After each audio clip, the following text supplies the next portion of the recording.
Olá, meu amigo, minha amiga. Você que usa a internet, as redes sociais para se informar, para transmitir conhecimento, ou até mesmo para entretenimento, deve estar observando as discussões que envolvem a chamada PL das fake news, que está sendo debatida aí por todos os canais e também pelos grandes veículos de comunicação, jornalistas, publicitários, enfim, e de modo até espinhoso em muitos casos. O que muitas pessoas não estão percebendo ou não estão colocando para o debate, que para além da questão desse debate de fake news, existe uma outra discussão que envolve aí interesses que diria gangsterianos, de grandes grupos econômicos que movimentam cifras que ultrapassam muitas vezes o PIB de alguns pequenos países no planeta Terra.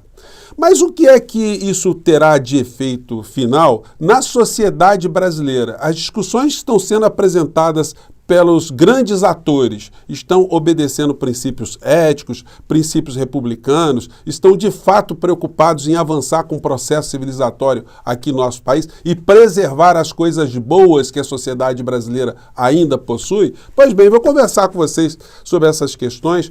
Tentarei trazer aqui algumas discussões, alguns pontos aqui para avançarmos no debate, mas antes de mais nada, se você está chegando agora ao nosso portal, convido você a se inscrever também, a vir fazer parte aqui desse nosso espaço. Você que é muito bem-vindo, conheça os nossos outros vídeos. Se você gostar, compartilhe, dê seu joinha, porque é assim que a gente ajuda também, né, a formar mentes e tocar alguns corações também. Todos os dias eu abro um chat aqui entre 5 horas e 5 e meia para bater um papo com vocês ao vivo e, se você puder também, se inscreva no nosso clube de membros, que é uma forma adicional de você prestigiar, de você estar antenado aqui nessa nossa atividade, tá bom? Então vamos seguir em frente. Gente, nós estamos observando uma discussão agora no Brasil que está escondendo algumas outras que me causam algum tipo de preocupação. Ninguém é contra se ter na internet um ambiente saudável, né?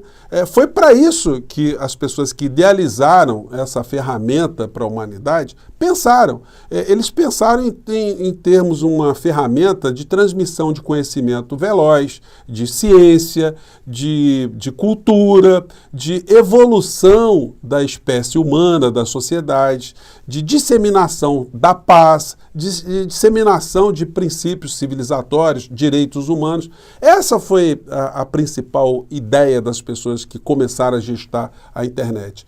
Obviamente, muitos começaram a perceber que essa ferramenta para a humanidade poderia gerar dinheiro. E aí, meus amigos e minhas amigas, os abutres, as pessoas que perceberam isso, abocanharam essa ferramenta, de uma forma como fizeram em tempos outros aqueles que exploravam, por exemplo, o tráfico de escravos, o transporte de escravos, que era lícito em determinado momento da humanidade, né? Mas era uma situação totalmente abjeta que explorava seres humanos, né? Enfim, qual era o princípio ético que norteava aquelas pessoas, aqueles grupos sociais, naquele tempo, em várias partes do mundo? Se a gente for transmitir que esse tipo de situação que acontecia naquele tempo também poderá acontecer nos tempos de hoje, a gente vai poder entender melhor o que se passa nessa luta que estamos presenciando, que estamos participando desse momento. Bom, quando a gente lê um editorial de um grande veículo de comunicação aqui no nosso país, que foi o maior, ainda é, né, o maior veículo de comunicação da América Latina, e que durante tantas décadas operou sem nenhum tipo de concorrência, como nós temos agora das Big Techs, a gente tem que colocar as nossas barbas de molho. O editorial hoje do Grupo Globo certamente é compartilhado por todos os grupos de comunicação privados aqui no nosso país, né? A gente vê esse tipo de colocação no editorial deles. A aprovação do PL das fake news será avanço civilizatório. Puxa vida, hein? Vocês conseguem imaginar um grupo de comunicação preocupado com o processo civilizatório e não com o lucro, com a empulhação, com o agarramento a uma ditadura para obter cada vez mais dinheiro? Pois bem, eles estão dizendo isso aqui. Em vez de usinas de desinformação, ódio e violência, redes sociais serão corresponsáveis pelo que veicularem. Puxa vida, né? E os grandes veículos de comunicação foram corresponsáveis por tudo aquilo que aconteceu no nosso país, pelo silêncio, a cumplicidade com a ditadura, a destruição da nossa nação, a destruição de direitos humanos, enfim. Isso dá muito debate, né? Mas existe muito cinismo, porque essa gente que está agora preocupada com o processo civilizatório, eles fizeram tudo para que o processo civilizatório no Brasil andasse para trás. Não é à toa que nós temos hoje no Brasil um abismo social gigantesco, onde os grupos que estavam atrelados com os grandes grupos de comunicação continuaram cada vez mais detentores de poder e de dinheiro, e o povo brasileiro, durante décadas, só tem experimentado as migalhas desse processo civilizatório. Quando a gente compara o que aconteceu no Brasil, como nós estamos e as nações de fato que avançaram no processo civilizatório, a gente fica assim, puxa vida, por que nós não estamos lá junto com eles? Nós somos diferentes ou tem algum problema? Sim, nós temos algum problema. Nós temos grupos, nós tivemos estruturas que impediram que nós chegássemos nos mesmos níveis que outras nações civilizadas, né? Diz o editorial aqui. As plataformas digitais donas das redes sociais e aplicativos de mensagens abusam há anos da paciência de todos. Puxa vida, hein?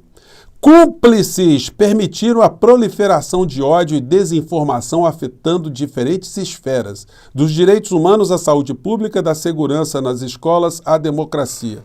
Puxa, é mesmo, é? Impressionante esse princípio ético que eles se agarram, né, gente? Aí continua aqui. Elas permitiram que eleições fossem manipuladas por mentiras, campanhas de vacinação boicotadas por teorias conspiratórias e assassinos adestrados por racistas, neonazistas e outros extremistas. Olha, gente, não é segredo para ninguém que os grandes veículos de comunicação sempre operaram em eleições aqui no nosso país. Manipularam também a opinião pública a favor de uma situação ou de outra. Interferiram no processo. Em 1982, o Grupo Globo foi envolvido no escândalo chamado escândalo da Proconsult para roubar a eleição de Leonel de Moura Brizola, que ganhou as eleições no estado do Rio de Janeiro. Sem falar na manipulação em 1989, do debate do Lula com Collor também, e de outros movimentos que participou e que estimulou, influenciando nas realidades políticas e econômicas do nosso país. Então, nessa discussão, não tem ninguém santo. O que o PL das fake news não está mostrando claramente para a sociedade é que há uma discussão no supergangsterismo nacional e internacional atrás de dinheiro. O Brasil é um país que movimenta bilhões e bilhões de dólares através dessas redes, dessas big techs. Isso está sendo objeto de discussão. Nós estamos, gente, diante de uma situação, eu gosto sempre de fazer um paralelo na história, né? Vou pegar aqui algumas situações. Primeiro, os jornais hoje fazem coro, né? A gente pega aqui o Estadão, PL das fake news, como ficam as redes sociais na proposta que pode ser votada hoje na Câmara, né? O UOL aqui também falando sobre o assunto, governo e MPF reagem à ofensiva de Google contra a PL das fake news, e por aí vai. Mas se a gente pegar aqui, fazer um corte histórico, a gente for lá para trás, a gente vai se deparar com a seguinte situação, né? Nós vivemos ainda numa sociedade que tem divisões de classes sociais, né? Existem grupos que estão no topo de uma classe social, dirigente, econômica, política, que estão negociando situações que não dizem respeito à nossa influência, né? Nós estamos aqui basicamente como destinatários do que eles resolvem e como observadores em muitos casos. Quando a gente pega, por exemplo, o que aconteceu na independência do Brasil, 1822, eu já falei com vocês desses quadros aqui, né, que retratam aqui a abolição, a independência do nosso país. Nenhum desses quadros aqui coloca a figura do negro, o homem negro, a mulher negra, né? Mesmo o quadro mais famoso aqui, a gente pega aqui de uma situação muito residual. Essa situação aqui vocês vão entender onde eu quero chegar. Aqui temos um trabalhador, né, que pode ser um negro, puxando aqui um carro de bois. Aqui no cantinho, lá em cima, tem outro trabalhador, que pode ser também um escravo, enfim. Estão observando ali o Dom Pedro, nesse quadro, gritar independência ou morte. Bom, dá para esses cidadãos aqui se sentirem muito felizes. Oba, independência ou morte. O Dom Pedro olharia para aquele negro e falaria assim, não, para você não, meu amigo. Para você só em 1888, tá? Fica tranquilinho aí. Olha, vai melhorar um pouco aqui, mas você não, você fica aí. Então, o que eu quero dizer para vocês aqui? Que nós, de um certo modo, estamos observando que o processo civilizatório ele pode avançar se diminuindo o estresse que nós temos hoje nas redes sociais, de diminuição de discurso de ódio, ou banimento de discurso de ódio, discriminação, ataque às instituições, ataque à nossa sanidade física, à nossa sanidade mental, enfim, é um ganho. Mas isso não alterará uma realidade do controle da informação em sociedades como a sociedade brasileira. Apenas a gente deixaria, né, de ter um ambiente menos corrosivo, mas nós continuaríamos a sofrer uma doutrinação enquanto sociedade que nós já sofremos há muitas décadas. Ou nós não temos aqui no Brasil um ativismo político, um ativismo econômico, 24 horas por dia, através de todos os tentáculos dos principais veículos de comunicação no nosso país. Evidentemente, eles estão se desentendendo, ou vão se entender, enquanto grupos de gangsters. Olha, vocês estão mexendo com bilhões, eu que tinha esse mercado sozinho, agora vocês estão explorando esse mercado sozinho, estão explorando esse mercado, como é que vai ficar? Nós queremos uma beirada dessa grana. Bom, e as fake news? Não, isso é fake news, é coisa para o povo. E o discurso de ódio? Não, isso é discurso para o povo também, para quem está lá embaixo. Isso não nos interessa. Isso para a gente foi até funcional, né? Como eu sempre disse aqui para vocês, né? Todos esses grupos que fizeram essa corrosão dentro das redes sociais, eles foram extremamente úteis para a manutenção da estrutura de poder econômico e político aqui no nosso país. Ou vocês acham que durante 4 anos o discurso tendo sido atraído por esse esgoto, isso não favoreceu todos os grupos que estavam assaltando o povo brasileiro? Por que é que esses grupos estão reclamando agora de fake news? Eles não atuaram frontalmente contra a figura do ex-presidente da República que 24 horas por dia fazia ataques à democracia, à soberania do nosso país, ao interesse público, a direitos humanos, à saúde do nosso país. Basta lembrar, gente, eu desafio vocês mandarem comentários aqui para o nosso Portal do José para vocês apontarem o único pedido de impeachment que foi promovido contra o Bolsonaro pelos crimes que ele cometeu, que vocês viram no Jornal Nacional serem apresentados por brasileiro. Um único Jornal Nacional cobrando do senhor Augusto Aras, estou falando do Jornal Nacional, mas eu poderia falar do Jornal da Band, Jornal da Record, a Folha de São Paulo, Estado de São Paulo. Qual foi o veículo de comunicação que cobrou responsabilidade do senhor Rodrigo Maia no impeachment do Bolsonaro, pelos crimes que já estava cometendo frontalmente ao povo brasileiro? Qual foi o telejornal que vocês viram? A exposição crítica de um cidadão comum dizendo o nome Bolsonaro, que estava abarrotando os nossos hospitais com o comportamento que ele estava tendo, de ter criticado a figura, de ter combatido, ter provocado impeachment do Bolsonaro por ter colocado um general incompetente para ser ministro da Saúde no meio de uma pandemia que estava matando pessoas.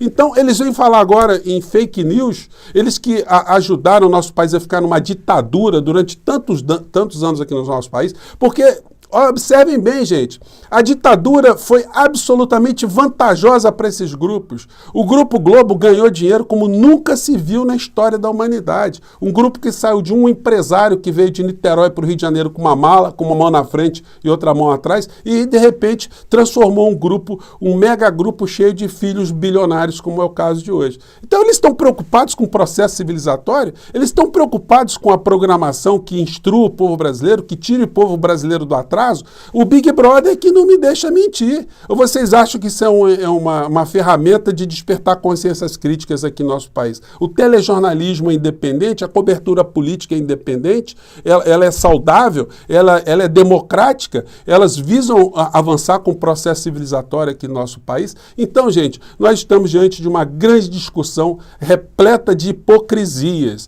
E as pessoas que estão se utilizando das redes sociais, né, os formadores de conteúdo, os criadores de conteúdo, que vieram justamente para abraçar, né, esse pensamento de transmissão de conhecimento, que é uma coisa muito legal você conseguir transmitir aquilo que você reuniu ao longo da sua vida para mais pessoas. Isso é muito bacana, você conseguir revelar algumas situações, você poder fazer disso uma ferramenta, é muito legal, uma ferramenta de sobrevivência, isso é muito bacana. Mas a corrosão que aconteceu na internet foi muito grande também. E agora todos estão preocupados em sofrerem algumas consequências em função da ganância econômica de quem está no topo da pirâmide, criando uma dificuldade para as pessoas que estão operando honestamente, eticamente e moralmente dentro dessas plataformas, né?